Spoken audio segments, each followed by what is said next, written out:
সাকিবের সাথে কি ঘটনা ঘটেছিল আপনারা জানেন আমি প্রচন্ড রকমের সাহসী। দর্শক সবারই কি অবস্থা? আশা করি অনেক ভালো আছেন। আজকে আমরা কথা বলবো সাকিব খানের সঙ্গে যে এফডিসিতে মারামারিটা হয়েছিল সেটার আসল দোষ কে এবং সেদিন আসলে ঘটনাটা কি ঘটেছিল এই সম্পর্কে ওমর সানি ভাই বিস্তারিতভাবে আলোচনা করলো।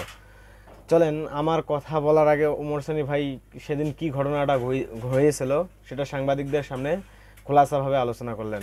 শিল্পী সমিতির পোস্টে কিছু আছে, কিছু কুলাঙ্গার, তাদেরকে আমি কুলাঙ্গার বলবো, যারা নাকি শিল্পী সমিতির দুই একজন, আমি সবাইকে বলছি না, পার্টিকুলার দুই একজন, সেই কুলাঙ্গারদের কারণে আমার প্রথম নির্বাচনে আমি যখন শিল্পী সমিতির নির্বাচন করি, সাকিবের সাথে কি ঘটনা ঘটেছিল, আমি আমার বড় ছেলে ফরদিন তখন ছোট ছিল, আমার হাতটা চেপে ধরে বসে আছে, কান্না করতেছে, পারে তো একবার বমি করেছে, আমি তাকে থুয়ে কিন্তু কোথাও যেতে পারিনি। আপনারা জানেন আমি প্রচণ্ড রকমের সাহসী ইনশাল্লাহ আল্লাহর রহমতে, এবং কেস করেছে, সেই মামলাটা পর্যন্ত এই দু একজন কুলাঙ্গারের কারণে কিন্তু সাকিব সেটাকে আর আগাতে পারে নাই, কিন্তু আগাবার মতো কোনো অবস্থান তৈরি হয়নি।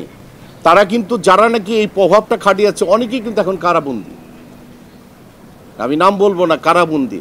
মৌসুমী যখন শিল্পী সমিতি নির্বাচন করে তখনও কিন্তু যারা অনেকেই সাফাই গায়, যারা এখনও দুই একজন শিল্পী সমিতির পোস্টে আছে, তারা সাফাই গায়, তারাও তো আমাদের ক্যাবিনেট করতে দেয়নি। যাই হোক, আমি কিছুদিন আগেও আমি বলেছিলাম এই শিল্পী সমিতির সদস্য হিসাবে আর থাকতে চাই না, ভাল লাগে না, কারণ না যদি থাকি তা কেউ প্রশ্নও করবে না যে নির্বাচন করবেন কিনা, অমুক করবেন কিনা, তমুক করবেন কিনা।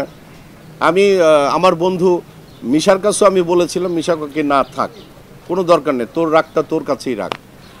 মাঝে মধ্যে রাগটা করতেই পারি আমি মানবিক কারণে, কারণ এই চলচ্চিত্রের জন্য তো কম কিছু আমি করিনি। এই চলচ্চিত্র আমি যতটুকু করেছি তার চেয়ে বেশি কিন্তু এই চলচ্চিত্র আমার জন্য করেছে।